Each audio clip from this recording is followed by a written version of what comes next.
Hello বন্ধুরা, আজকে মেয়েকে স্কুলে ভ্যানের গাড়িতে উঠিয়ে দিয়ে এসে শরীরটা যেহেতু খারাপ কিন্তু কাজ তো করতেই হবে।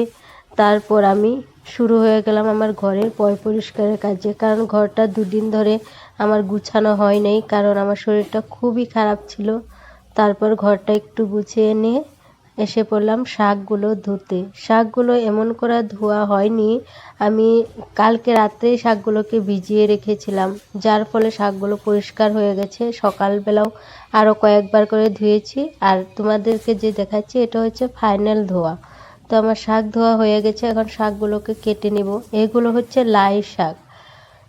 তো শরীরটা যেহেতু ভালো না, তো আজ বেশি কিছু রান্না করব না, শাক রান্না করব আর মাছের তরকারি রান্না করব সিম্পল। তার জন্য আমি শাকগুলো, একটা অদ্ভুত ব্যাপার না, যতই শরীর খারাপ থাক, যতই জ্বর থাক, যা কিছুই থাক, আমাদের মেয়েদের কাজ কিন্তু শেষ হয় না। নিত্যদিন নিত্য কাজ করতেই হবে, রান্না বাড়া, ঘর মোছা, ধোয়া, সব কিছুই করতে হবে। এত কিছু করার পরেও শোনা যায় যে ঘরে বসে কি করো, ঘরে তো কিছু কাজেই নেই, শুধু বসে থাকো আর টিভি দেখো, এগুলো কথা বলে। আর আজকের ভিডিওটা এখানেই শেষ করলাম। সবাই ভালো থেকো, সবাই পাশে থেকো।